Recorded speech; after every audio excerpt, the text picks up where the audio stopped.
get back at you in a second.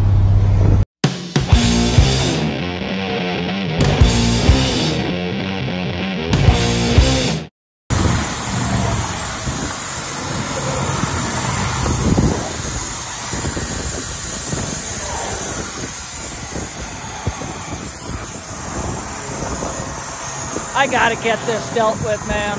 I really don't know what's going on.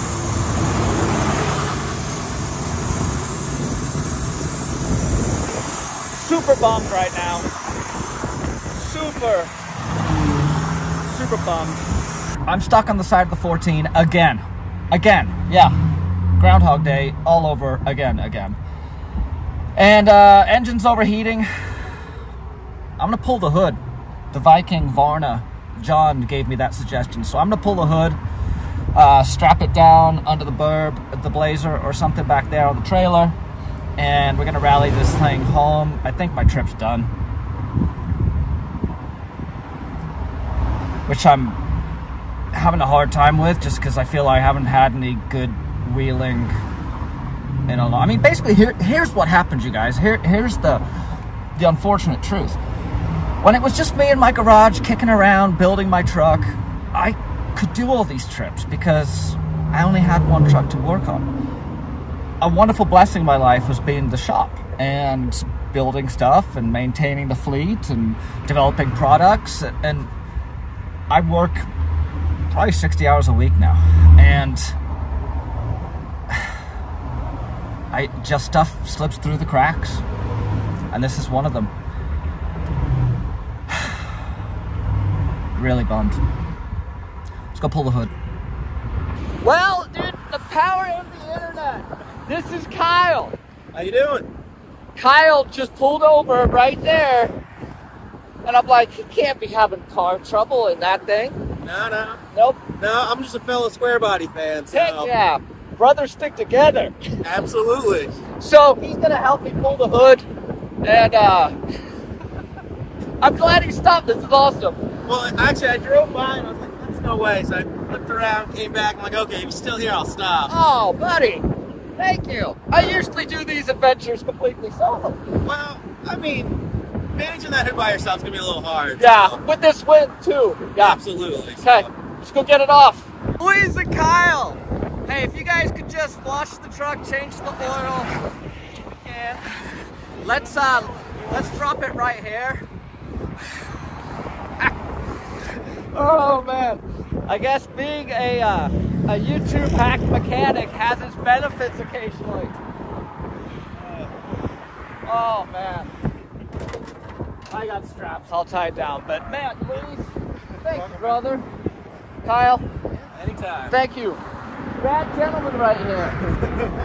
You guys are gonna be in a YouTube video. I'll take it. Thank you. Thanks, guys. Oh, what a you-know-what show.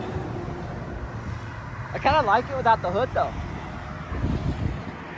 It looks good. It looks great.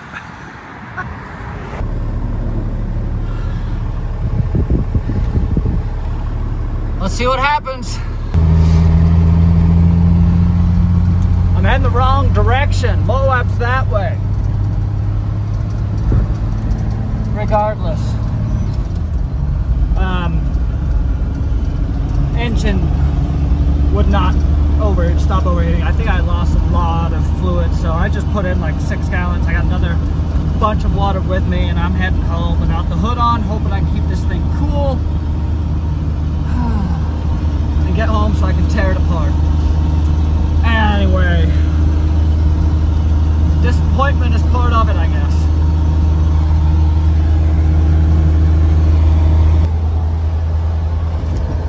I'm not gonna lie, I am pretty defeated right now. This is the 4th trip that the Burb, sorry, 3rd trip that the Burb has torpedoed. First trip was last summer, supposed to go up to do the Ursham with Turd Ferguson and Pat and a bunch of other guys and have a great trail run. Same thing happened. Climbing a 2,000-foot pass out of the Central Coast, truck overheated so bad. I since then have changed the radiator, fixed the fans, tried to do some other stuff to resolve this issue I have, and yeah. So second trip that torpedoed it was when I went to King of the Hammers this year and ran out of gas and broke the clutch pedal. And now this trip, full-size invasion, 3 hours into the trip,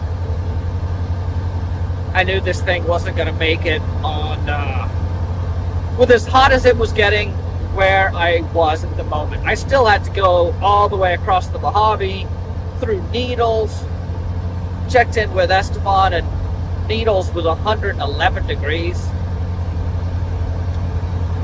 So I have a major design flaw in my cooling system, and I gotta figure it out. I don't know if it's something to do with the engine, maybe my timing's weird, maybe my fuel's weird. My heater core was definitely, well, it was leaking, so I'm assuming it was probably plugged. So that's an issue that could have contributed to this. But even now, driving with no hood on, it's 75 degrees outside, I'm not climbing, and I'm at 217 degrees. Now, I think the gauge is off by 20 or 30. Or maybe not that much, but I think the gauge is off. Oh, excuse me. But regardless, man, I'm bummed. Yeah, I fail a lot. Too much, I think. But does it count if you keep on getting back up? Because I'm going to keep getting back up.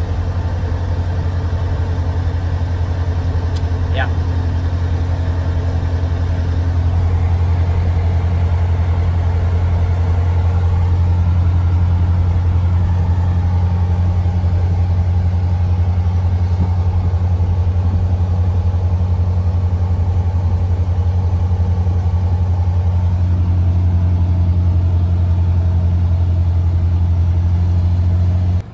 So we're back from the road trip, and I've done some digging into the truck, and I found some concerning things.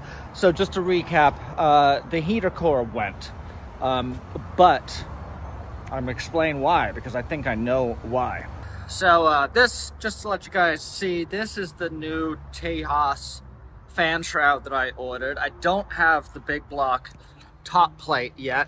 They're back ordered at LMC, unfortunately. And then these are the small fans that are going on. I've had these before. These are great fans. I mean, they pull like 2,000 CFM.